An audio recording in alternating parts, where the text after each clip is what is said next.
Digimon Adventure has been and continues to be one of the most beloved pieces of Digimon media to exist, so it only makes sense that it would eventually get a remake. While it may be a Herculean task to decide which version of Adventure is better, one thing we do need to decipher is which group of the OG Digidestin is actually stronger. My name is Mustache Panda, and today we are pitting the original 1999 Digimon Adventure cast against the 2020 Digimon Adventure cast. We will be comparing feats from each series as it originally aired, meaning no O2, no Tri, and no Kizuna feats will be given to the 1999 series. We will also be taking the feats more or less at face value, as the cosmology of both versions of the digital world should be similar in scale. We're going to start off with the old gold, the series we're all familiar with, Digimon Adventure 1999. We should all be well aware of how insane some of the feats are in Digimon Adventure 1999, even from the lower levels like some champions. Let's start off with one of my favorite feats from OG Adventure though. In episode 24 of Digimon Adventure, titled No Questions Please, we not only get our first view of one of the coolest bugs ever, Mega Kabuterimon, we also get one of the most highly debated feats in Adventure 1999. Mega Kabuterimon is able to blow up a universal construct created by Vadamon. Not only is this construct stated to be a universe in the series by Vadamon, it's also stated in plenty of side media such as, but not limited to, the novelization of Adventure 1999. It's even stated to be infinite or endless depending on the translation.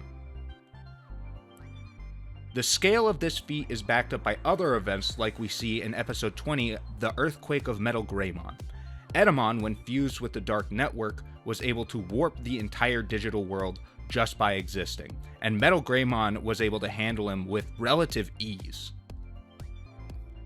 Considering that, as we learn in episode 40, Enter the Dark Masters, it takes time to get used to a new Digivolution, and these feats were both done by freshly evolved Ultimate Digimon, it should go without saying that the rest of the 1999 squad, who are all shown to be at least relative to Mega Kabuterimon, if not Metal Greymon, should all be able to share a similar level of power. But that is just the Ultimate Digimon. What about the Mega Digimon? Well, one unfortunate thing about the original run of Adventure, it suffers from the dreaded mega-level power cliffing, harder than any other series of Digimon aside from maybe 02. And what I mean by that is, against the main villain, once Wargreymon and Metal Garurumon are unlocked, aside from Magna Angemon, all of the other ultimates are almost entirely useless. No, seriously, against Metal Seizuremon, Wargreymon cancelled out his attack, spinning through his nose to get past his Digichrome armor to actually beat him. The only one who helped at all was Waymon, and we know how that turned out. Puppetmon? One-shotted by an enraged Metal Garurumon. No one else could even hurt him. Mugendramon? Taken out by Wargreymon, who was powered up by homeostasis. No help from Izzy, and Kari was sick. And of course the outlier, Magna Angemon, who was able to absolutely decimate Piedmon with one ability, but that was only after he beat literally every other person aside from TK, Kari, and Patamon. That's not to say that these feats aren't impressive, as the Dark Masters created the Spiral Mountain, destroying the entirety of the digital world, and eventually expanding that destruction into the human world as they managed to break the dimensional barrier. These same Dark Masters were able to overpower and seal away the Sovereign Digimon, who govern and maintain the space-time of the digital world. These feats, considering the cosmology, would scale as low as Hyperversal, but depending on the interpretation, that can be increased drastically. But only 3 of the Digidestin's Digimon can be granted feats of this scale, which, in the end, could really limit this team's power. At least until Tri, but they don't get that luxury in this video. The Adventure 2020 anime has some pretty insane scaling to it. Starting off in episode 48 of the 2020 anime, we see Wargreymon take on Mugendramon, and I can hear you say, Panda, Wargreymon seemed to be much less effective against Mugendramon in that fight than he was in the original series. He even got one of his Dramon destroyers broken. To that I would say, dear viewer, OG Wargreymon required a boost from homeostasis to actually beat Mugendramon in the original series. This Wargreymon relies entirely on the power of the Digidestined, being amped by Angelwomon's holy powers. So while this Mugendramon is admittedly a bit weaker than the one we see in Adventure 1999 due to its lack of intelligence in comparison to the original, it's nonetheless an impressive feat. While that doesn't seem much different than what the OG crew was able to accomplish, it's what comes 2 episodes later that really sets them apart. In episode 50 of Adventure 2020, we see one of the most powerful Digimon get resurrected, Millenniummon. If you're unfamiliar with Millenniummon's game, allow me to show you a list of his base form's abilities. To make it as short as possible, he is immune to the traditional concepts of life and death as a Digimon native to the Dark area. He is on the same dimensional tier as Yggdrasil due to the inclusion of Angel Digimon data existing within him, who typically exist on the same plane as Yggdrasil, which is directly stated to be above the digital world dimensionally, thus making Millenniummon immune to causality. He can remove other special abilities while being entirely resistant to having its own special abilities removed, and freely move across space-time.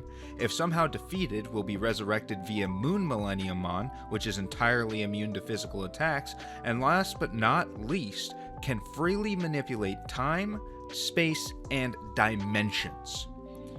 You heard that correctly. Millenniummon's base form has the power to manipulate dimensions. Power like this can easily be interpreted up to the outer tier, and supremacy over dimensions as a whole, or dimensionality, would mean you exist above that concept, granting outer scaling. It's no wonder even his base form alone was capable of destroying the digital world.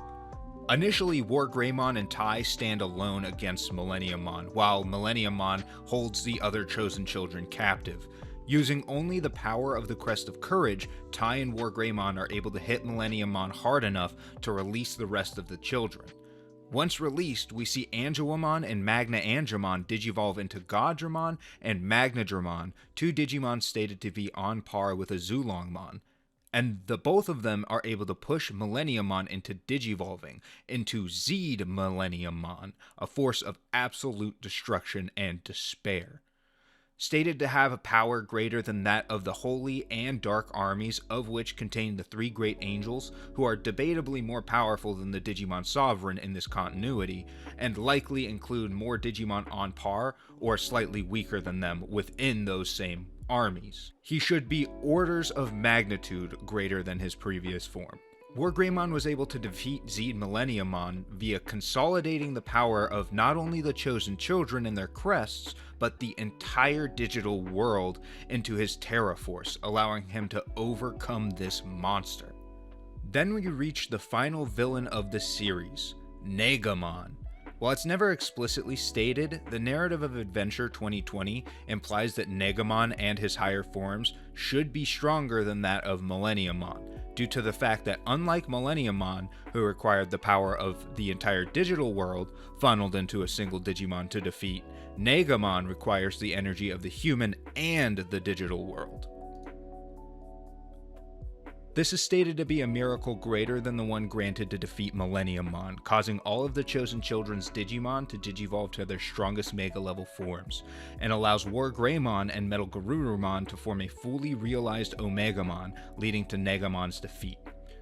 With the combination of that miracle and the requirement of Omegamon rather than Wargreymon, and Abedomon Core's ability to push Omegamon even after the power-up, Occam's razor leads me to believe that he should be at least on par with, if not a little bit stronger, than this version of Zeed Millenniummon. I say this because not only is Omegamon able to beat the core, all of the other Mega-level Digimon are able to severely injure the outer part, which should put them on par with the feat presented by Wargreymon against Zeed. Why is all of this important to the verses? Zeed is already stronger than anything the original Adventure cast has faced. Well, that's because, as some of the more hardcore fans would be aware of, the original Adventure cast has faced off against Millenniummon in the past as well. Technically. While the Wonderswan games undoubtedly take place in the original Adventure universe, there's a problem with using that Millenniummon to scale the Digimon of the Chosen Children. They never actually fight him. An Anode and Cathode Tamer, the Digidestined are kidnapped by Millenniummon.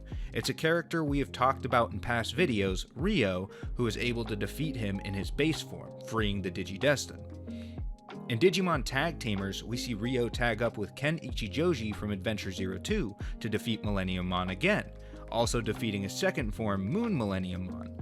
This is the event shown in Adventure 02 anime where Ken gets his Dark Seed implanted.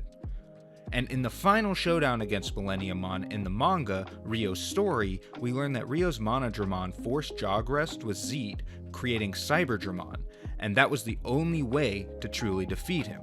This is the event that leads Ryo to end up in the Tamer's digital world, showing that the Adventure and Tamer's digital worlds are directly linked. So while Millenniummon from the Wonderswan games is debatably stronger than the one shown in Adventure 2020, and should be on par with Negamon's full power, the only character who ever directly fought him and won is Ryo, who wasn't a part of the original group and is no longer even in the universe by the time the series would end. Not only that, but all of the events in the original Digimon Adventure are actually caused by Millenniummon. Here's what I mean. Apocalypmon, who is the final big bad of the original Adventures run, created the Dark Masters, right? And the Dark Masters created the scenarios with Myotismon and Devimon. But here's the thing. Apocalypmon was created by the Millenniummon that was defeated by Ryo. The same Apocalypmon that required all of the power that the Digidestins had to be put down.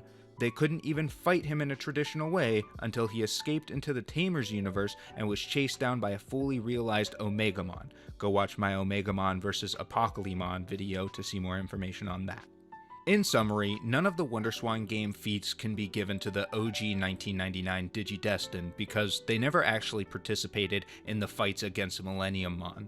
And while their feats against the Dark Masters and Apocalypmon are impressive, the ability of the 2020 Digidestined to not only handedly beat the creator of Apocalypmon and a Digimon who is debatably stronger than him, their access to Omegamon early, who is shown to be stronger than Apocalypmon, their deep bag of Megas and Slide evolutions who should all be relative to each other on that near outerversal scale, and the ability to do all of this in direct combat give the Adventure 2020 Digidestined a clear advantage in strength by a massive margin. The winner of this versus battle is the Adventure 2020 Digidestins.